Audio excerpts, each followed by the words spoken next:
据国防部网站消息，中印日前在印方一侧举行了第19轮军长级会谈。中国外交部评价称，此轮会谈坦诚、务实且积极。中印边界争端持续已久，马拉松式的谈判取得了哪些进展？当前形势下，两国关系还面临哪些机遇和挑战？来看看报道。国防部网站15号晚发布消息显示，8月13号至14号，中印两军在莫尔多楚舒勒会晤点印方一侧举行第19轮军长级会谈。双方围绕解决中印边界西段剩余问题展开积极、深入和建设性沟通。在两国领导人共同指引下，双方以开放性和前瞻性方式交换了意见，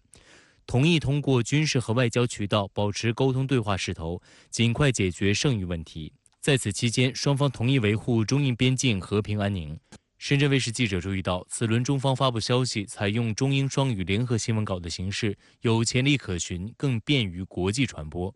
而第19轮会谈距离上一轮相隔不到4个月，外交部发言人汪文斌16号形容，此轮军长级会谈的氛围坦诚、务实且积极，中方积极评价会谈取得的进展。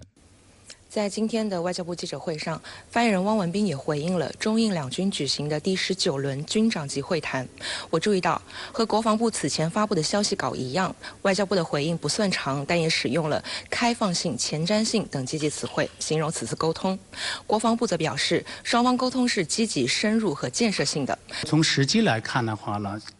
两国军长级谈判已经进行了多轮了。现在已经到了一个比较关键的阶段，就是要进入常态化管控的阶段。所以这次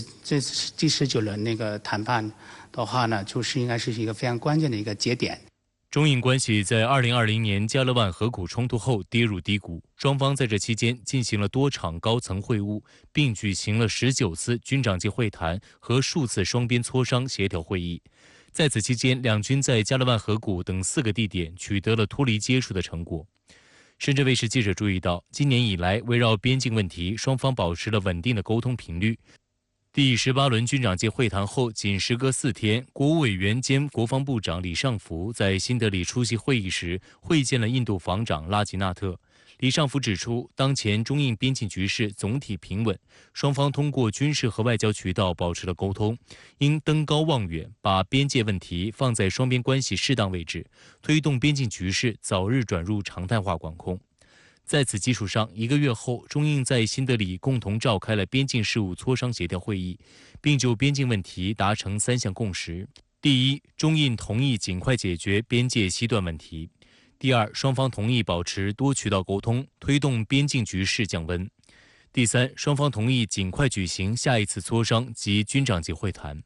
观察指出，从近期中印密集接触来看，边境问题正在朝着趋稳的方向发展，特别是军长级会谈已进行到第19轮，反映出中印都希望保持边境地区和平及实控线现地稳定，不愿意再爆发冲突甚至升高对抗，并想把边界问题控制在一定范围之内，这种共同意愿是占主流的。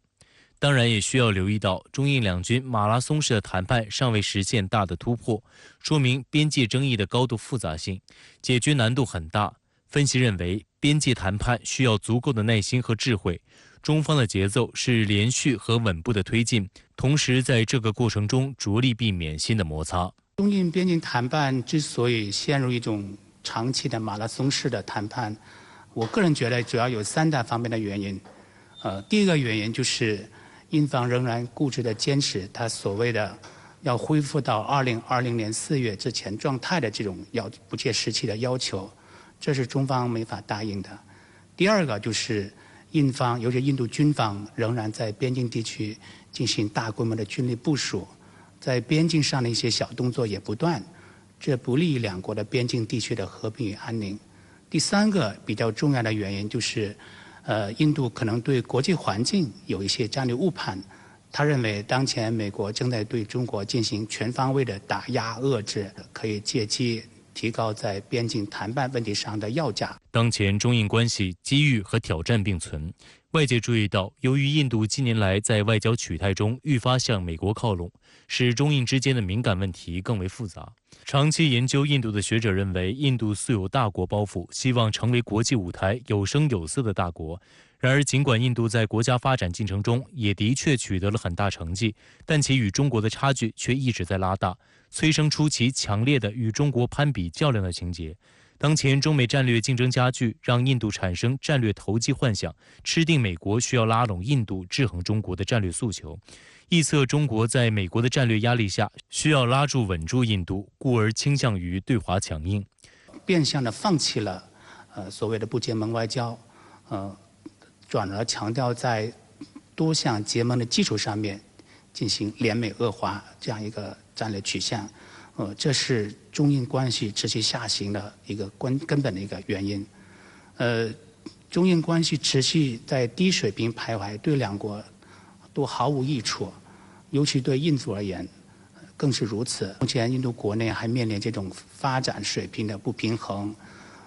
这种社会矛盾的激化，还有一些分离主义运动的此起彼伏的这样一种国内的状态。本应该让印度政府采取一个比较睦邻友好的出面外交政策，这才是比较有利的那个发展壮大的。值得注意的是，下个月20国集团峰会将在印度举行，印度也将此视为提高国际影响力的绝佳机会。届时，中印高层会否互动，引发外界关注。In the next few weeks, you've got the BRICS coming up, G20 summits as well.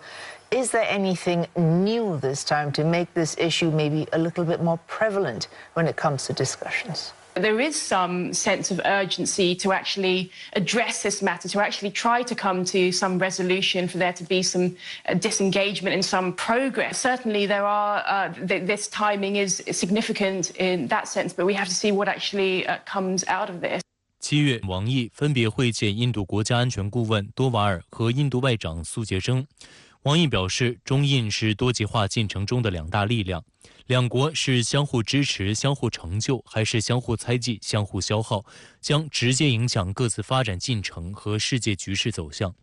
王毅说，双方要坚持两国领导人互不构成威胁、互为发展机遇的战略判断，真正将稳定双边关系的共识落实到具体政策，转化为各部门、各领域协同一致的行动。增进战略互信，聚焦共识合作，克服干扰困难，推动两国关系早日重回健康稳定发展轨道。某种程度上，这次峰会应该是缓解中印两国双边矛盾的一个好的机会。但是呢，